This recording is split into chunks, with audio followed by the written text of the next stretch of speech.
Okay. It's my privilege to speak to you about a woman who has made me the person I am today. She is my mother, Mary Jane Timberman. For most of my life, she has been the one that I've looked to for guidance and inspiration, and she has never disappointed me. I've always been the problem child in the family, and she's had her hands full with me, but you would never know to hear her tell. She always lets me know that she thinks I can do whatever I set my mind to, even when I'm not so sure myself. She is a woman who's endured many hardships through the years. She's one of 7 children and was born towards the end of the Great Depression. She has always put others first and has tried to instill that quality in her family as well. Lead by an example is a phrase that suits her quite well.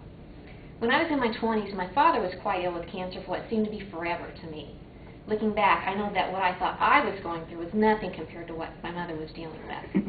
She was selfless in taking care of my father. His illness was terminal. He didn't want to go to a nursing home or hospital.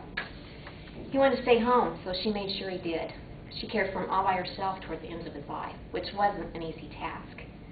To make matters worse, my grandmother and grandfather, her mother and father, passed away during and immediately after my dad's illness. But watching my mom care for my father the way she did was actually a joy in itself. She taught me that it really is better to give than receive. This is a woman who lost some of the very most important people in her life, all within a very short time period, but she still managed to hold on. She didn't sit around feeling sorry for herself. She survived a terrible time and still found reasons to continue to get up every morning. Most people can't say that. After my father passed away, she continued to work. She had to. But she also continued to make time for me, my brothers, and our families. Even after a long day, when I know she would rather have just stayed home and rested, she would go to grandkids' events after school or other activities that she felt she just couldn't miss. She finally decided she had better retire about 5 years ago. Some days she regrets it, believe it or not. I'm thankful she has retired, though, because at 74 years of age, her health isn't quite what it used to be, but she's still out there going strong. She continues to do her own yard work.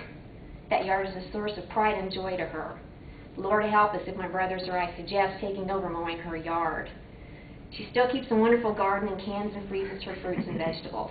Some of the people I work with have reaped the benefits of her tomatoes. And she's still putting other people's needs ahead of herself. She volunteers twice a week, sometimes more, at our local senior center in town. She's a staunch cheerleader for the center and has talked me into donating items for clothing and food drives that will benefit her friends. She and my uncle even travel out of town to pick up food supplies when the center's supplies run low. My mother is a very shy, private person and does not consider herself to be a role model for women today. She thinks she's nothing special. I have to say she's wrong in her thinking. She is very, very special. We need more people like her in the world today. My mother is my role model, and I truly hope that someday I can be half the person that she is.